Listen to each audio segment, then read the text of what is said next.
गुरुभ्यो नमः। मैं सतीश रुद्र विष्णु। हम लोग वेदांत को ज़्यादा पढ़ते हैं, जिसको हम आचरण भी कहते हैं।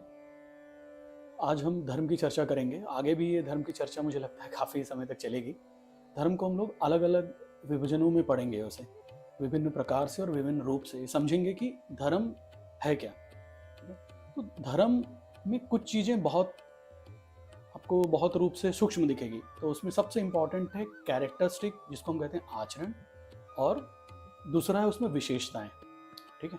अब कैरेक्टरिस्टिक मतलब धर्म सीधा सीधा ये है। कैसे? जैसे आप शुगर लीजिए, आप जब शक्कर लेते हैं, क्या है उसका धर्म? मिठास, इसलिए हम शक्कर लेते हैं।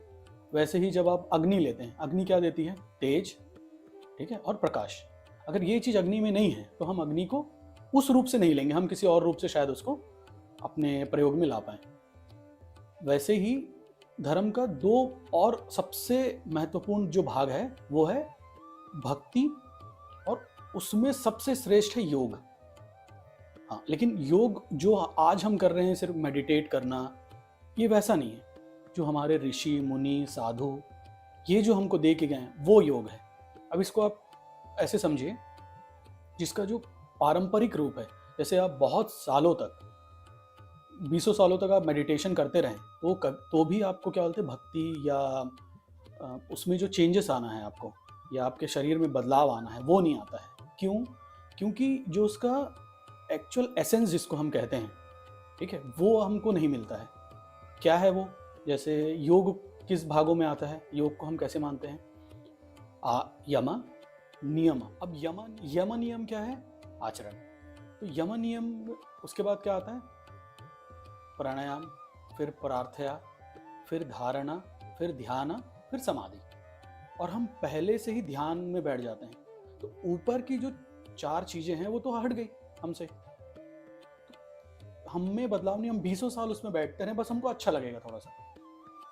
और प्राणायाम इंपॉर्टेंट क्यों है? अब जैसे आप देखेंगे लोग जो सिगरेट पीते हैं आजकल, ठीक है, उनको अच्छा क्यों लगता है? इसी वजह से, क्योंकि उनका स्ट्रेस जो है वो रिलीज होता है। जब वो फूंकते हैं तो उनसे स्ट्रेस रिलीज होता है, इसलिए अच्छा लगता है। और यही चीज हमारे साधु पहले सीख गए बिना सिगरेट के। ठीक, तो प्राणायाम, प्राण प्लस आयाम, ठीक है। इसमें सबसे ज्यादा जो दिक्कत आती है लोगों को, वो शिवलिंग को देख के आती है। प्राणायाम, ठीक है, आपको समझना है। अब शिवलिंग से प्राणायाम का, क्योंकि योग का जो देवता है, ठीक है, वो पारंपरिक रूप से शिव हैं। आप विष्णु, आप जब आसन, प्राणायाम, ध्यान और ध्यान में जब आप आएंगे, तब आप श्री महाविष्णु को जब आप लेखेंगे, ठीक है, तब आप उसके ध्यान में आप बैठ सकते हैं। लेकिन उसके पहले आपको धारणा चाहिए, फिर आप उस पर ध्यान करेंगे। ठीक, तो ध्यान में आप कैसे समझेंगे? आप शिवलिंग को लेके लोग अलग अलग धारणाएं उनकी है, ठीक है, तो वो धारणा को पहले सही करना है आपको। ये जो शरीर है, ये शरीर तपस्या के लिए है, ठीक है, ये पूरा शरीर तपस्या के लिए है।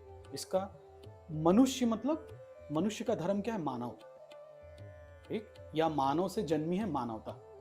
ये सबसे फॉरमोस्ट इंपॉर्टेंट है उसका, या फॉरमोस्ट क्वालिटी आप समझ लीजिए। ठीक, फिर इसमें अलग अलग लोग आते हैं जिनके कार्य अलग अलग हैं, तो यहाँ पे ये मानवता अलग अलग छिटेगी। तो हम अभी वो बात करते हैं जिसको सिर्फ धर्म पे चलना है। ठीक, तो धर्म में ये जो शरीर है ये सबसे इंपॉर्टेंट है। सारे देवदारू, पशु, पक्षी, किन्नर, इन सब में ये शरीर सबसे ज्यादा इंपॉर्टेंट है।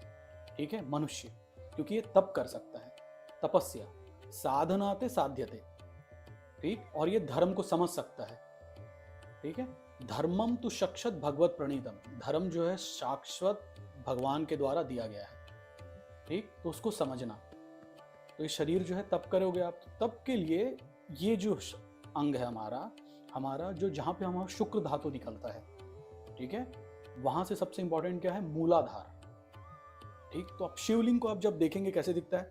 लिंग इस तरह के होके ऊपर की ओर एक हमें एक आकार दिखता है, ठीक है, उसको लोग मानव लिंग समझते हैं। नहीं, वो जो है आपके अंदर का लिंग शरीर है वो, जिसको आप उद्भव करेंगे। ठीक है, शिव के बहुत नामों में उद्भव करके एक शब्द आएगा, आपको उद्भव आप करते हो। उद्भव के बाद आप किसी भी देवी देवता के उसमें ध्यान में आप जा सकते हैं। ठीक, तो ये जो उद्भव होता है क्या है? हम जिस गर्भ से जन्मते हैं, देखिए पुरुष जो हैं, हम सब पुरुष नहीं हैं, हम प्रकृति हैं। जैसे यहाँ पे लोग भिन्न भिन्नता है ना, ये आदमी है, ये औरत है, ऐसा नहीं। तो ऊपर वाले ने जो हमको बनाया वो पुरुष है, जिसमें कोई बदलाव नहीं हो, ठीक है, जिसमें कोई बदलाव नहीं हो वो पुरुष है। हम क्या है, प्रकृति है, जिसमें हम में निरंतर बदलाव है। इस प्रकृति में दो लोग हैं, जिसको हम आदमी या औरत, ठीक है, स्त्री और पुरुष। तो जब हम जन्मे हैं तो हमारे अंदर भी वो गुण होते हैं। पुरुष के अंदर कैसे, योग स्थिति को जन्म देना, ब्रह्मचर्य, ब्रह्मचारिणी, नारायण, नारायणी, ठीक है।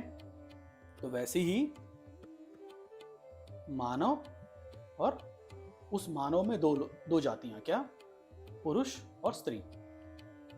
तो शिवलिंग को जब आप उल्टा करेंगे तो यहाँ पे उद्भव मूलाधार शुक्र धातु के जस्ट पीछे, सीधा उसके पीछे और सेंटर में आपका शिवलिंग।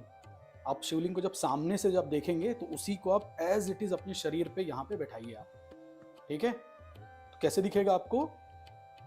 अब जो मैंने आपको तीसरे में बताया था, प्राणायाम, प्राणायाम, ठीक है, हम प्राणायाम, 3 शब्द आपको वेद में मिलेंगे, उसके बाद वो कहीं नहीं मिलेंगे। प्राणायाम, देवायाम, रामायण, ठीक है। रामायण को रामायण क्यों कहते हैं हम? राम प्लस आयन, राम की चलने की विधि, देवताओं की चलने की विधि, देवायन, राम प्लस आयन, आयन जो है उनकी चलने की, वैसे ही प्राणायाम, प्राणों की चलने की विधि, इसको समझना, ठीक है। तो जब प्राण आप जब अंदर लेते हैं और आप जब धारणा करते हैं यहाँ पे, ठीक है, मूलाधार पे, तो वो जो वायु है, जो वीर से प्रजनन होता है, ठीक है, उसको हम ऊपर की ओर लाते हैं। कैसे? अग्नि प्रज्वलित करना। और अग्नि जब भी वायु का घर्षण होता है, ठीक है, उससे अग्नि पैदा होती, बगैर ऑक्सीजन के फायर कभी पैदा नहीं होता, ठीक है, यही साइंस है। और वैसे ही पंचभूत वैसे ही एक्टिव होते हैं आपके शरीर में, उनके बगैर धरती में कोई भी चीज नहीं जन्म सकती। तो पंचभूत इतने, फिर इनके अलग अलग कार्य वो हम आगे समझेंगे। पहले आप ये जो शिवलिंग है, शिवलिंग को जब आप अपने, इसलिए वो हमको सामने ऐसा दिखता है, ऐसा आप करेंगे और इसमें से जब आप वायु जो है ऊपर की ओर प्रेस होगा, हम प्राणायाम लेते हैं और हम ऊपर, जब प्राणायाम रुकता है, वायु जब रुकती है, प्राण, क्योंकि हमारे प्राणों में सबसे ज्यादा इंपॉर्टेंट है वायु, और जब वो रुकती है तो वो कहलाती है अपान वायु। और अपान वायु को जब आप रोकेंगे तो वो बनती है उदान, ये सबसे ज्यादा इंपॉर्टेंट है, ये उदान, ये घर्षण से उत्पन्न होता है ये भी। और ये वायु जो है हमारे अंदर जो गर्भ है, जो हमारे अंदर फेमिनिज्म है, जो हमारे अंदर प्रकृति है, उस प्रकृति के अंदर ये वायु जो है ऊपर पियर्स करता है, उसी को दिखाता है लिंग शरीर, लिंगायत जिसको हम कहते हैं। क्योंकि शिव को जब आप कोई चीज रिसेंबल कर रही है तो वो योग में हाइयर फॉर्म में रिसेंबल करती है, वो मानव उसके लिए वो नहीं रिसेंबल करेगी, ठीक। तो वो आती है ऊपर, ऐसे चलेगी, ऊपर चलते चलते अपने एक एक जगह को स्थित करती जाती है, यहाँ तक आप पंचभूत के अधीन, आप उनके स्वामी बनेंगे। यहाँ से आपका ओजस और मेधस जो है, आपका जो ट्रैवल है, जो ध्यान का इंपॉर्टेंट पार्ट है, वो यहाँ से फिर आपका शुरू हो जाता है। जब आप कॉन्शियसनेस, चेतना को समझते हैं, आप पूरी प्रकृति को समझेंगे, आप कैसी वो बनी और क्या, ये नॉलेजल पार्ट है। और ये तो यहाँ से, तो आज से जब आप शिवलिंग को देखेंगे तो आपको कैसे समझना है, लिंग शरीर जो हमारे अंदर, अब ये जो शरीर है वो हट गया, तप करने के लिए आपका जो शरीर बना अब वो लिंग शरीर है, तप आप इससे कर रहे हैं, अंदर जो आप फॉर्म कर रहे हैं। वैसे ही भक्ति, ठीक है, मैंने कहा भक्ति और योग, तो भक्ति को हमने 9 भागों में शास्त्र उसको विभाजन करता है। क्या क्या है वो आप समझेंगे, जैसे स्मरणन, कीर्तनन, दास्यम, साख्यम, स्मरण, वंदनम, स्नेहम, ठीक है, जैसे स्नेह से लोग भगवान रहते हैं। और सबसे आखिरी में होता है आत्मनिवेदना, ठीक है, उसके लिए योग सबसे परिपूर्ण है और वही हाईएस्ट है। डिवोशन, भक्ति से बड़ा कोई भी मार्ग नहीं है भगवान को जानने के लिए। और ज्ञान हम क्यों लेते हैं? क्योंकि इसको, भक्ति को समझने के लिए ज्ञान हमको जरूरत है, ठीक। कृष्णार्पणम, आप इसको समझिए, कुछ भी आपके क्वेश्चन रहेंगे आप डालिए, और धर्म का आचरण निरंतर करते रहिए। जब तक आपके अंदर आखिरी सांस है तब तक आप धर्म का आचरण करते रहिए। गुरु कृष्णार्पणम।